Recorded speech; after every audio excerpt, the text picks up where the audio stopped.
Bonjour, vidéo numéro 3 bis. J'ai effectivement oublié de vous parler d'un deuxième aspect normatif concernant l'audit qui est la norme ISO 19011 qui régit effectivement toutes les pratiques d'audit et notamment les pratiques pour les auditeurs de certification.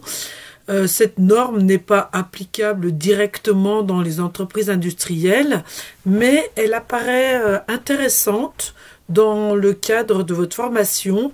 D'une part, si vous souhaitez devenir auditeur de certification plus tard, et d'autre part, parce qu'elle apporte quelques compléments sur la façon de mener les audits. Je dirais c'est le must en termes de processus d'audit dans une entreprise. Et vous pouvez être confronté à cela, notamment dans les grands groupes ou les grosses structures qui ont déjà une structure qualité importante. Alors, la norme ISO 9001, elle se nomme ligne directrice pour l'audit des systèmes de management. Elle concerne aussi bien les normes qualité, sécurité, environnement, etc. Donc, bien sûr, il y a un domaine d'application de la norme, il y a des références normatives, des définitions, mais la norme définit les principes de l'audit, le management d'un programme d'audit dont je vous ai déjà parlé, la réalisation d'un audit, et aussi, elle parle de la compétence et de l'évaluation des auditeurs. Sur les principes alors, je ne vous donnerai pas le détail de cette norme. Si vraiment vous êtes intéressé, je vous invite à acheter cette norme et la lire dans le détail. Je vais vous donner les grandes lignes pour vous donner un aperçu.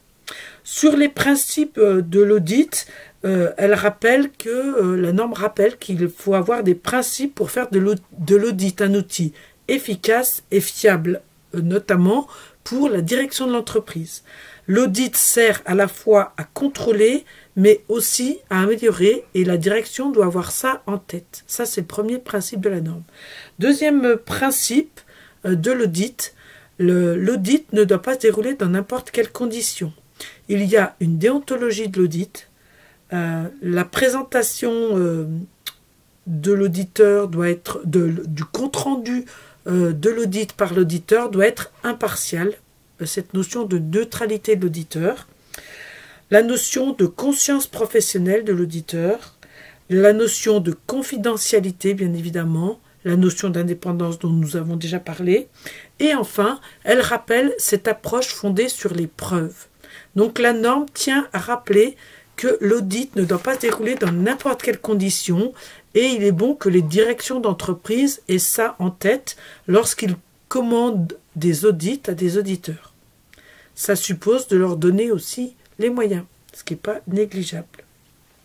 Deuxième point, elle parle donc du management d'un programme d'audit. Je vous ai un petit peu dressé le programme, mais j'ai retrouvé un transparent que j'avais créé pour une autre formation qui donne un peu le détail de la norme sur comment manager le programme d'audit. Quand on parle de programme d'audit, je vous rappelle qu'il s'agit de planifier l'ensemble des audits de l'entreprise.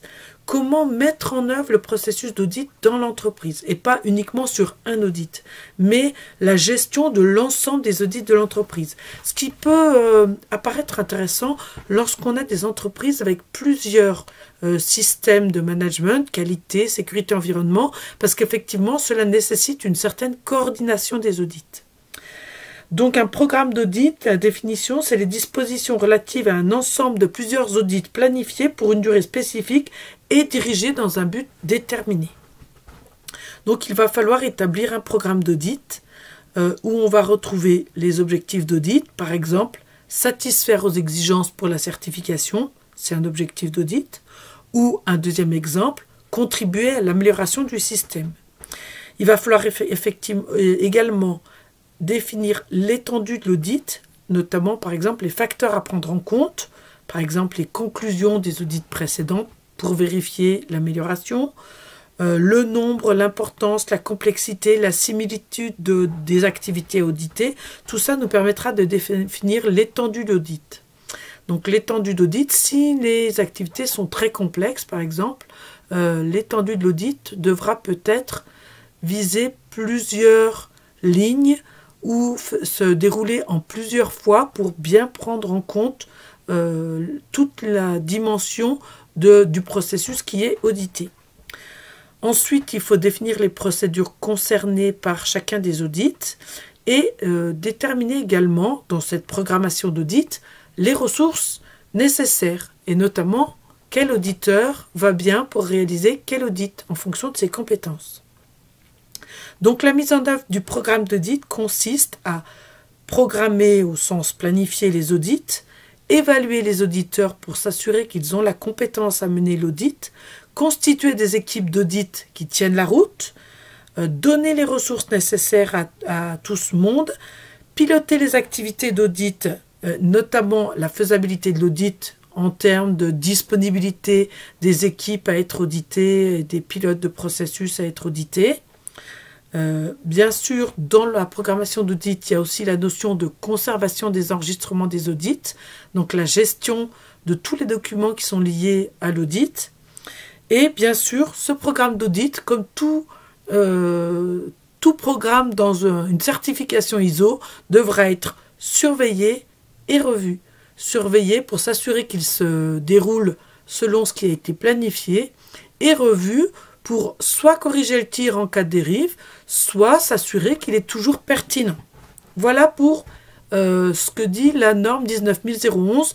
Encore une fois, si vraiment vous voulez devenir auditeur professionnel, pourquoi pas, je vous invite à prendre connaissance un peu plus dans le détail de cette norme. Mais en ce qui vous concerne comme technicien qualité, je pense que cette première approche est suffisante.